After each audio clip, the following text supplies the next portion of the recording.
November, and we are just going live, jumping on a little bit. We are about a week away from Labour's second budget, and as always, I'm just wanted to jump in, check in, see how everyone's doing, see what we're doing, see what's going on, and we'll talk a little bit about the mortgage, what effects it's going to have on your mortgage, on your rent. What we're going to talk about taxes. We're going to talk about benefits. We're going to talk about everything related to this coming budget, because my strong suspicion is it's going to be the beginning of the end, certainly for Rachel Reeves. And I wouldn't be surprised actually if the splashback takes Keir with her as well. This to me seems very strong, like it is going to be an absolute mess. It really, truly, absolutely is. Just because Labour has refused at every stage to be a bit more careful with its spending. It has refused at every stage to consider what people are telling it. And part of the reason Labour is in such a mess it is at the moment, for the same reason that the Conservatives got in such a mess before, was because for a long time they didn't listen to what a growing chorus of people were saying. Now, that, of course, relates to migration, illegal, irregular, whatever we want to call it, but migration, people coming to the country. And the Conservatives, for a very long time, did not listen to what was being said by the public. Labour, of course, have doubled down on that. But actually, this applies to not just migration. This applies to taxes and how money is spent and where funds go and what kind of money people are spending. Our money, remember, it's not government money, it's our money, it's all our money. And this all relates to where that money is going and how they're spending it and what they're doing with it. Because the constant argument, and it's a false argument that Rachel Reeves and her ilk make, is we've got the choice between austerity, which we don't want, and investing in the future. Well, when you put it like that, of course, people are going to go, well, yeah, we'd like some investment in the future, please. When we say things like, oh yeah, you can have children starving, or we can lift them out of poverty. Well, pretty obviously, no one's going to go, yeah, we'd like children starving. I mean, that's not going to happen, right? But the other part of the discussion, of course, is where's all the money coming from for that? It's coming from taxpayers, about half of the adult population. And also, we are really needing to consider here just what is it that we are arguing in favour of. What I mean by that, if we say we want to cut costs because we are really wound up and upset with the amount of money that Labour and Rachel Reeves are wasting, okay, that makes sense. But government don't seem, either they ignore this or they don't get it or something else. I don't know. I mean, I really don't know. I'm interested in your views. They seem to do this thing where they make an argument that they cannot possibly cut down costs without removing services that we all want and like and trust. And I really reject that. That, to me, feels like a fib. That, to me, feels like absolutely willingly self-deluded. I just don't buy into that. And I don't buy into it because it isn't true. And we see this government and the previous government has wasted untold billions on projects, on services, on things, on duplication of effort, on timelines. Let's, off the top of my head, write some examples.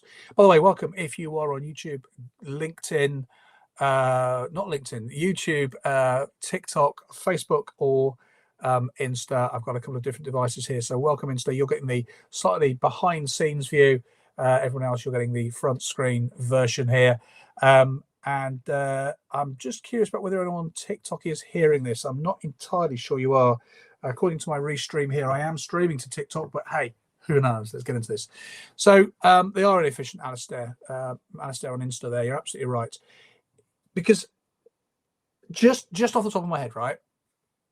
HS2 as an idea, right? The train running from Manchester and Leeds, I think, was one idea to connect to those at one end. Cheers, Alistair. And connecting us all the way down to London, there's a strong argument for that.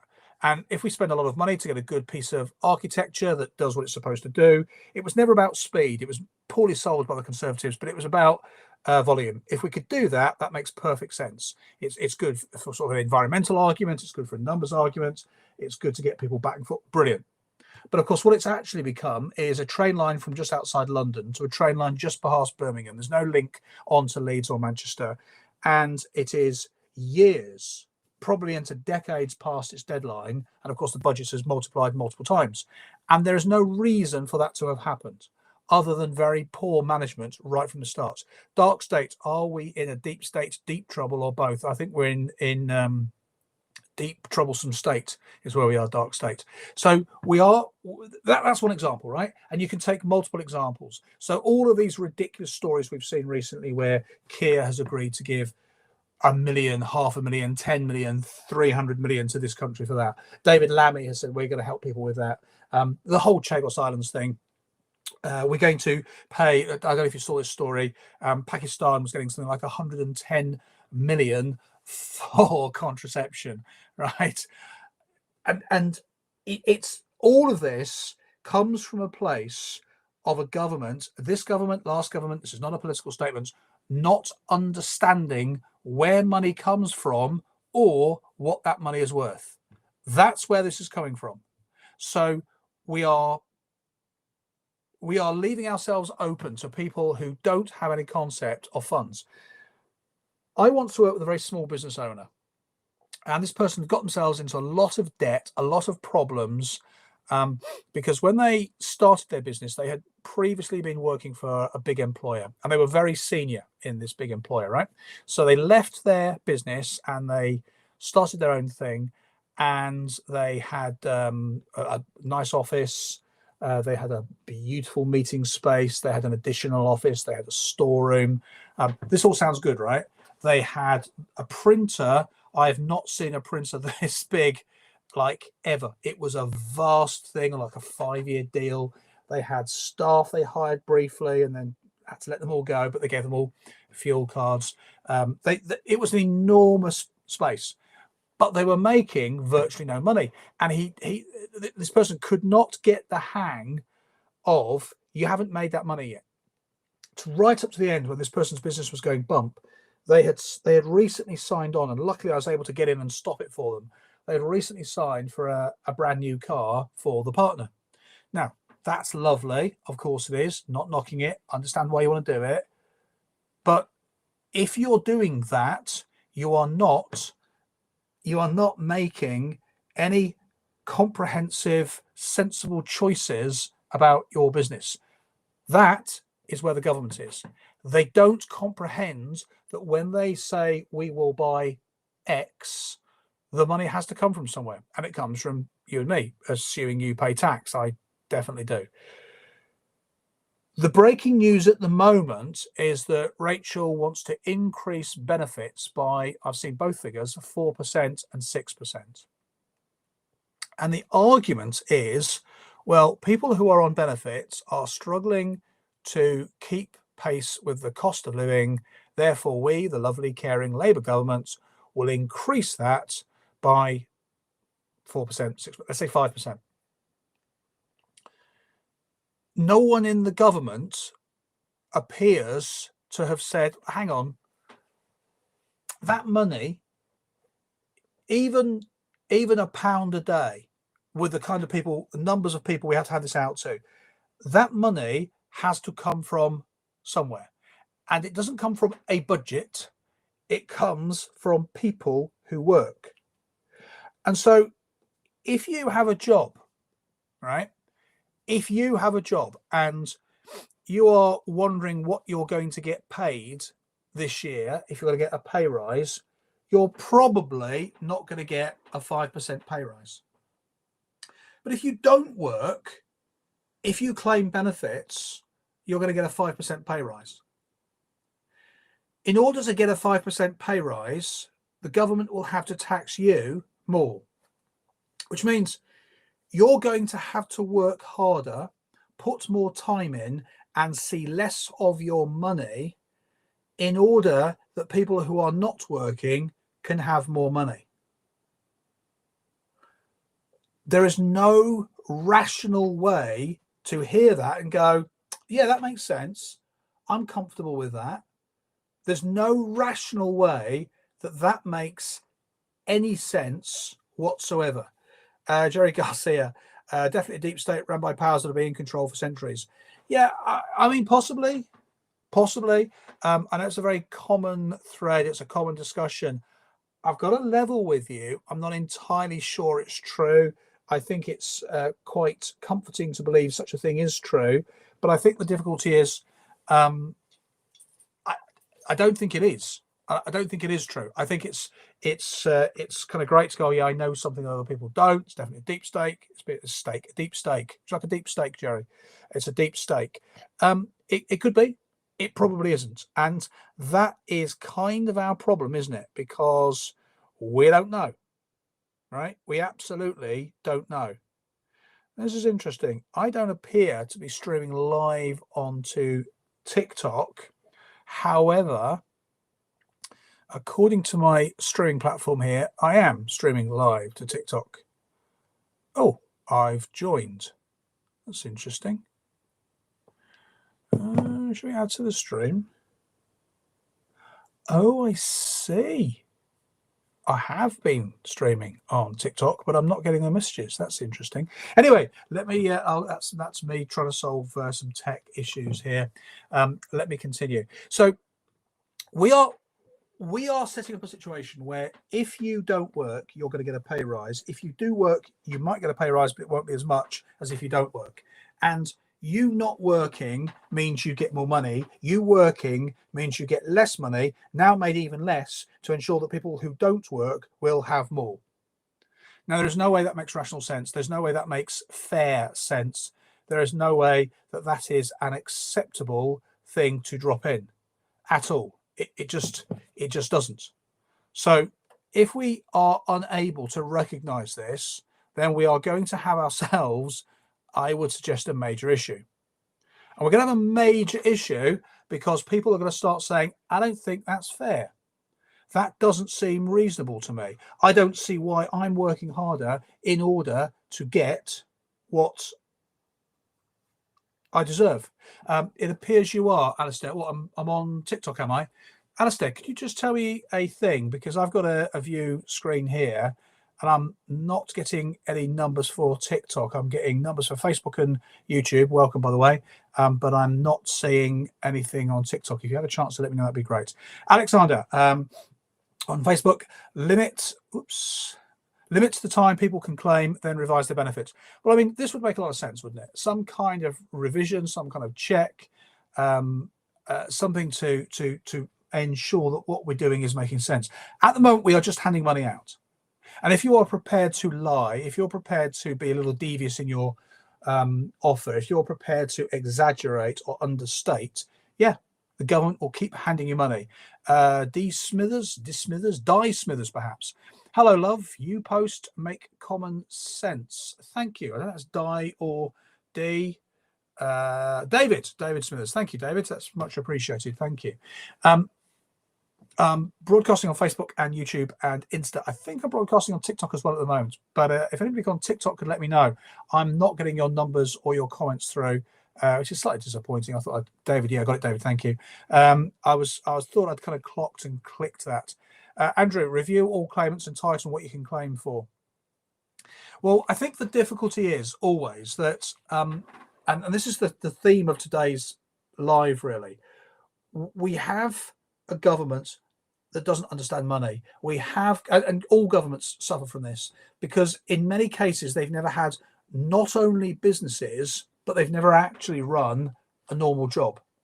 So we have a front bench at the moment. In fact, many of the Labour MPs, our government, not only have none of them run a business, to the best of my knowledge, none of them have had to go out and sell and deal with, if you don't sell as much, you can't get as much budget for your next bit, having to solve problems that you get in those businesses. I don't think any of them have actually had what you or I might call a normal job. Now, I don't mean this in some sort of, oh, it's great to do terrible jobs when you're a kid, or get up at 3 a.m. and work a 28-hour shift down the mine. I don't mean that. But I just mean that most of us, whether it's our experience now, whether it's our partners, our children, us when we were younger, or us the job we're going through now, or our last job, most of us have got the experience of normal everyday life in jobs with normal everyday people. Normal everyday people are just like you and me. They make mistakes, they are untrustworthy, they lie, they fib, they are rubbish at stuff, but somehow the business, the team, the department has to overcome those problems and solve it and fix it.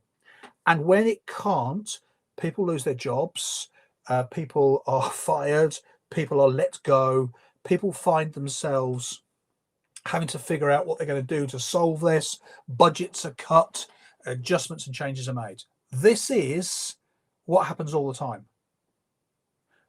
But in government, or in the kinds of roles that our governments have worked through so far, there's no pressing urgency to do anything. The worst that happens is you run out of money from your budget, and then you go back and ask for more budget. And even if you don't get your budget this year, you'll get it next year, because it's a budget, right? The money comes from, we don't know where, but it comes from somewhere. And no one really gets fired.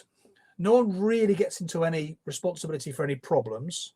And there's an inordinate amount of planning and talking about the problems rather than solving them. David, have you any ideas about how to solve the black hole that is the NHS? Yes, our difficulty is we need to accept that the NHS, as was conceived 100 years ago, doesn't work today.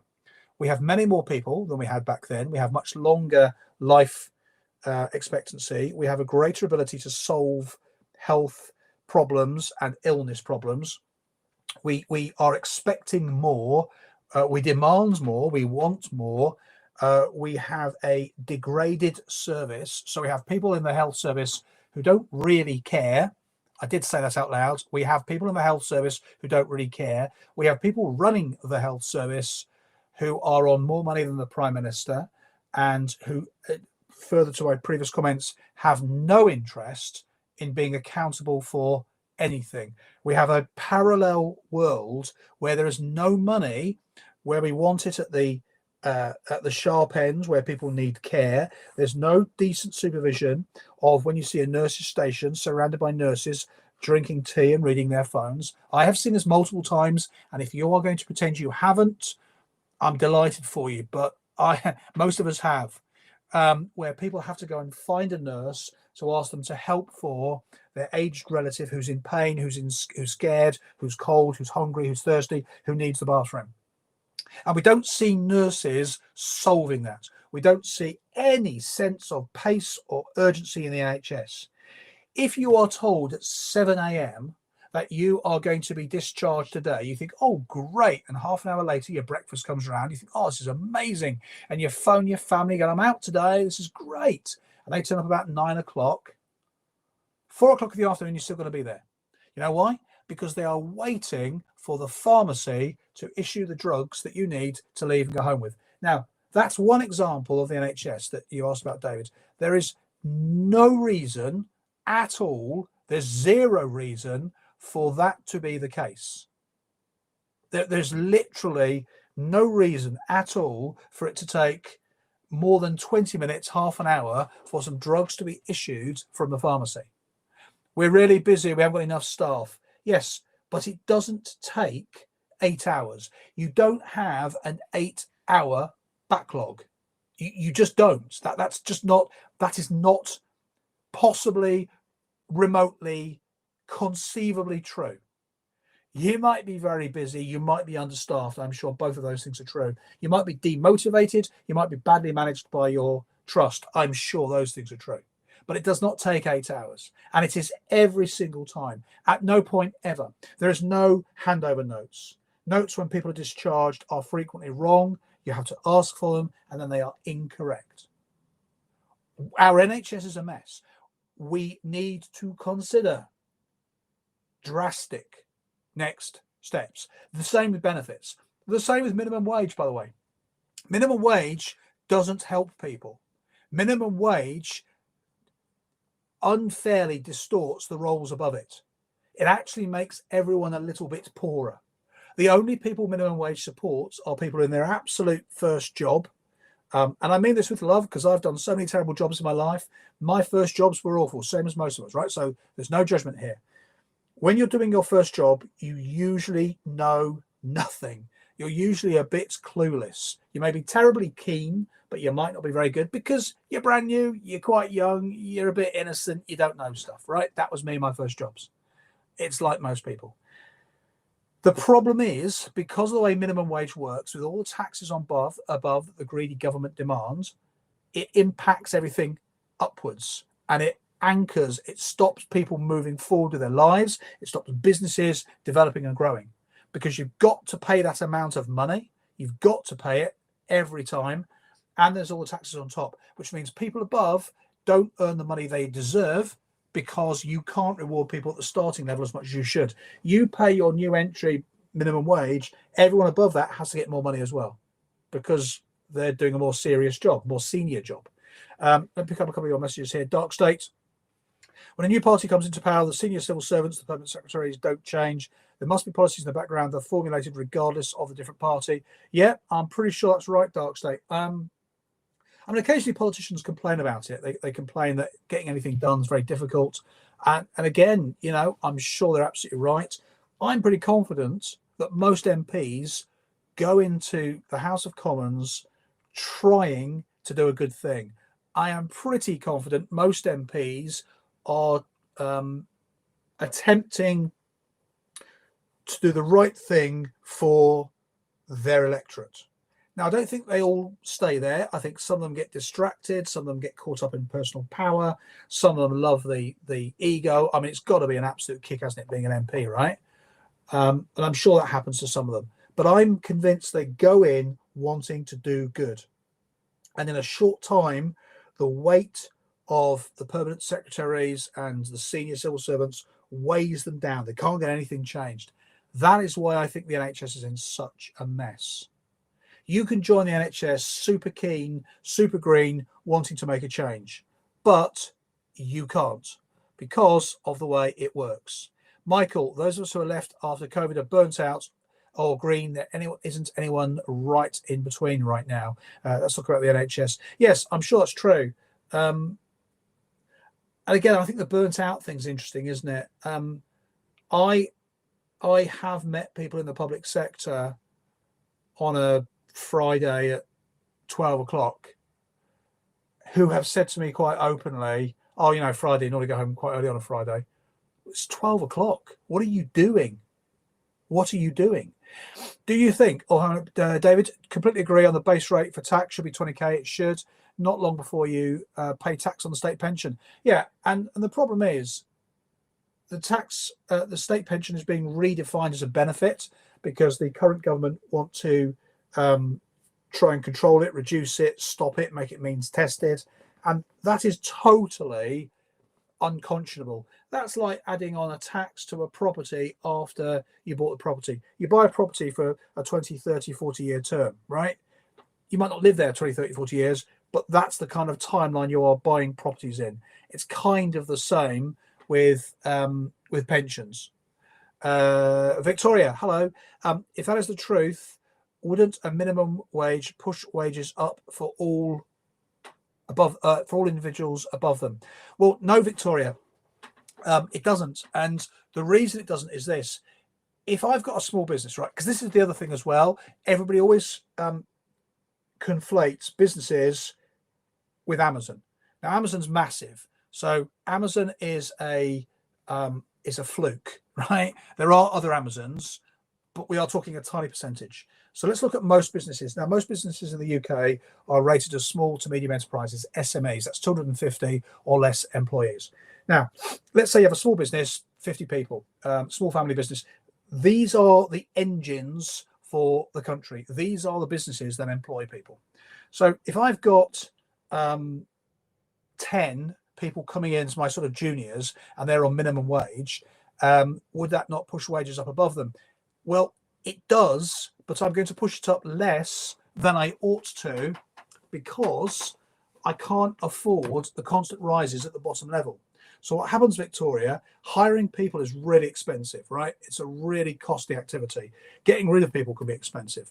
But if I've got somebody who's brand new, and then I've got somebody who is been there a little while, and they're really good, and I want to keep them, right?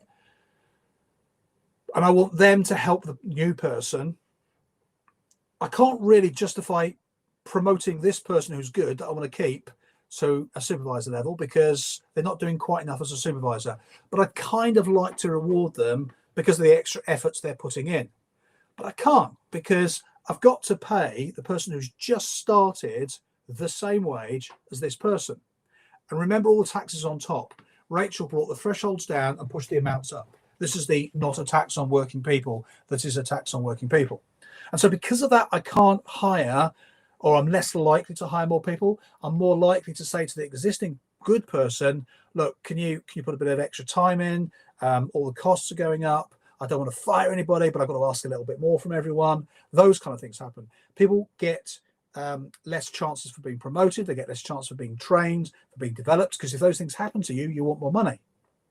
And I've got to pay the supervisor more than the entry level.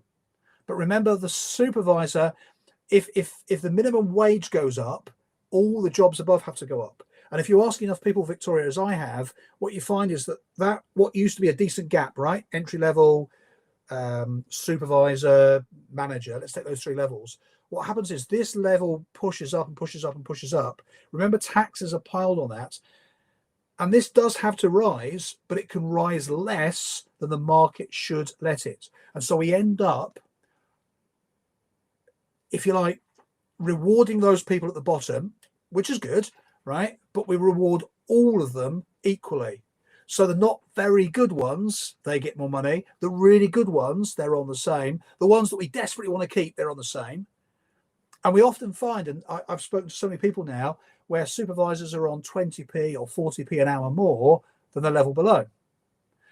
This is the problem. We end up with distorting those wages above. I've spoken to so many people that said, oh, I've been in this business for 10 years, 20 years. I am now really close to people just joining the business because of the way that it's now all distorted by minimum wage.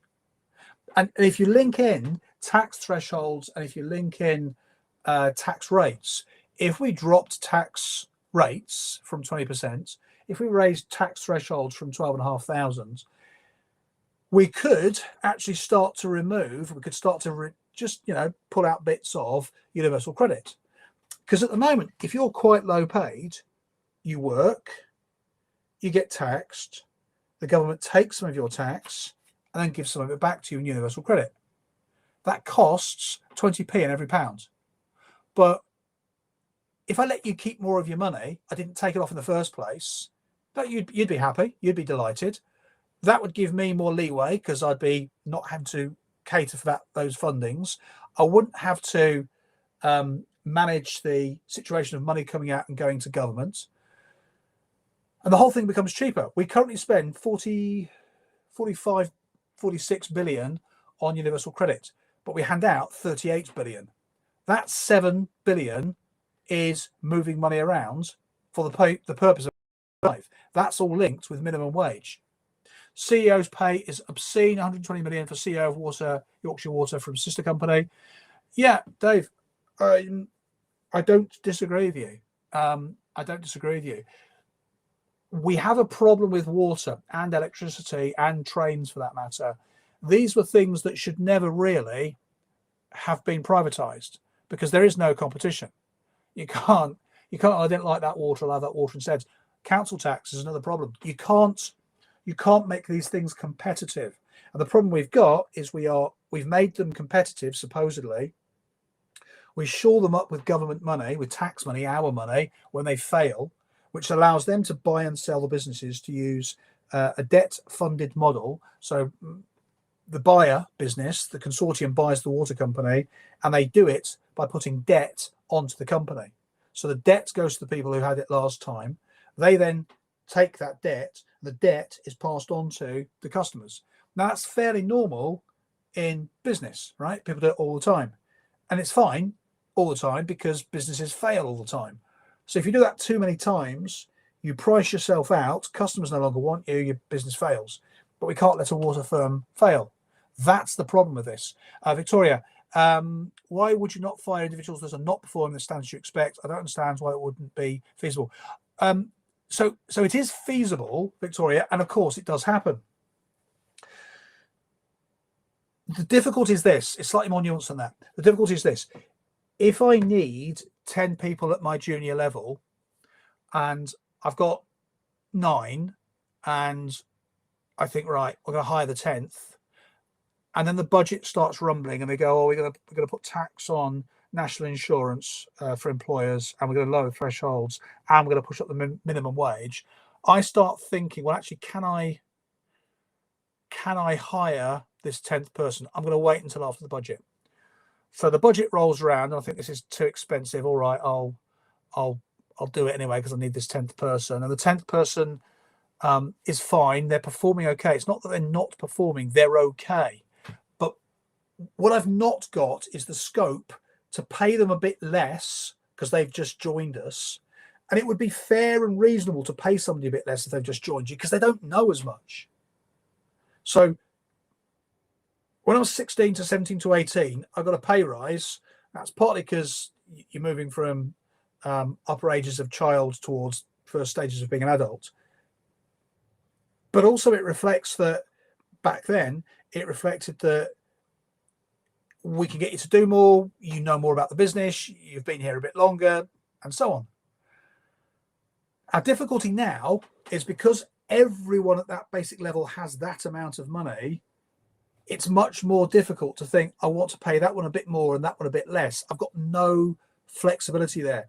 This isn't so much about, are you not performing what I want, right? Businesses, by the way, don't like firing people because it is expensive. They do it, but it is expensive. Businesses find hiring people also expensive. So the best option is to try and hold on to people. But what it does is, because you are pushing up the minimum wage, all the wages above are supposedly going to climb, which is your original statement, Victoria. But if the business itself isn't making more money, where does the money come for the payroll? And again, the argument is always, oh yeah, but look at Amazon, they're making billions of profit and they spend a fraction of that on tax. Yes, but that's Amazon.